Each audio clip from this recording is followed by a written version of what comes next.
히브리서 7장. 이 멜기세덱은 살렘 왕이요 지극히 높으신 하나님의 제사장이었습니다. 그는 아브라함이 여러 왕을 무찌르고 돌아올 때에 그를 만나서 축복해 주었습니다. 아브라함은 모든 것의 10분의 1을 그에게 나누어 주었습니다. 첫째로 멜기세덱이란 이름은 정의의 왕이라는 뜻이요. 다음으로 그는 또한 살렘 왕인데 그것은 평화의 왕이라는 뜻입니다. 그에게는 아버지도 없고 어머니도 없고 족보도 없고 생애의 시작도 없고 생명의 끝도 없습니다. 그는 하나님의 아들과 같아서 언제까지나 제사장으로 계신 분입니다. 멜기세덱이 얼마나 위대한가를 생각해 보십시오. 족장인 아브라함까지도 가장 좋은 전리품의 10분의 1을 그에게 바쳤습니다. 레위 자손 가운데서 제사장 직분을 맡는 사람들은 자기네 동족인 이스라엘 백성에게서 비록 그 백성도 아브라함의 자손이지만 율법을 따라 10분의 1을 받아들이라는 명령을 받았습니다. 그러나 멜기세덱은 그들의 족보에 들지도 않았지만 아브라함에게서 10분의 1을 받았고 하나님의 약속을 받은 그 사람을 축복해 주었습니다. 두말할 것 없이 축복은 아랫사람이 윗사람에게서 받는 법입니다. 한편에서는 죽을 수밖에 없는 사람들이 10분의 1을 받고 다른 한편에서는 살아계시다고 입증되시는 분이 그것을 받습니다. 말하자면 10분의 1을 받는 레위까지도 아브라함을 통해서 10분의 1을 바친 셈이 됩니다.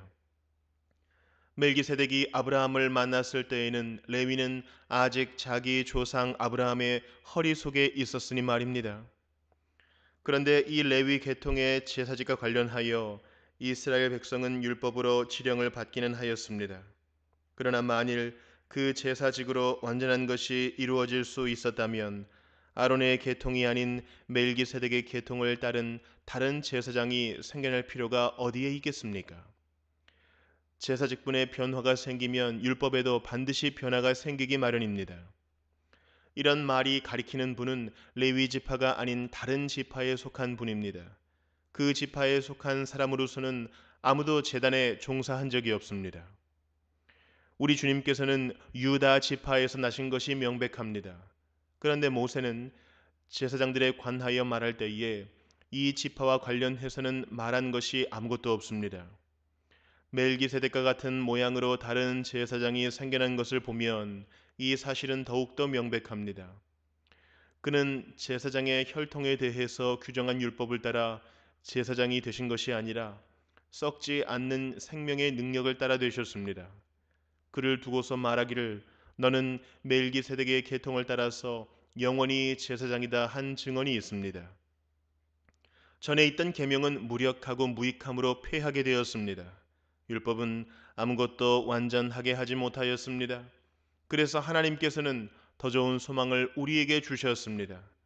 우리는 이 소망을 힘입어서 하나님께 가까이 나아갑니다. 그리고 예수께서는 하나님의 맹세 없이 제사장이 되신 것이 아닙니다. 레위 계통의 사람들은 맹세 없이 제사장이 되었습니다. 그러나 예수께서는 자기에게 말씀하시는 분의 맹세로 제사장이 되신 것입니다. 주님께서 맹세하셨으니 주님은 마음을 바꾸지 않으실 것이다. 너는 영원히 제사장이다 하셨습니다. 이렇게 해서 예수께서는 더 좋은 언약을 보증하시는 분이 되셨습니다. 또한 레위 계통의 제사장들은 죽음 때문에 그 직무를 계속할 수 없어서 그 수가 많아졌습니다.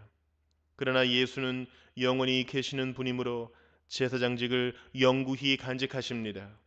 따라서 그는 자기를 통하여 하나님께 나아오는 사람들을 완전하게 구원하실 수 있습니다. 그는 늘 살아계셔서 그들을 위하여 중재의 간구를 하십니다.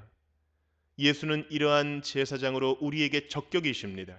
그는 거룩하시고 순진하시고 순결하시고 죄인들과 구별되시고 하늘보다 높이 되신 분입니다.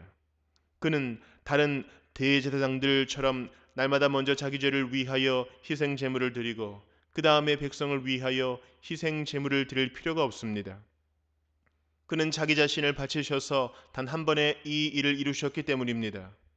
사람들에게 약점이 있어도 율법은 어쩔 수 없이 그들을 대제사장으로 세우지만 율법이 생긴 이후에 하나님께서 맹세하신 말씀은 영원히 완전하게 되신 아들을 대제사장으로 세웠습니다.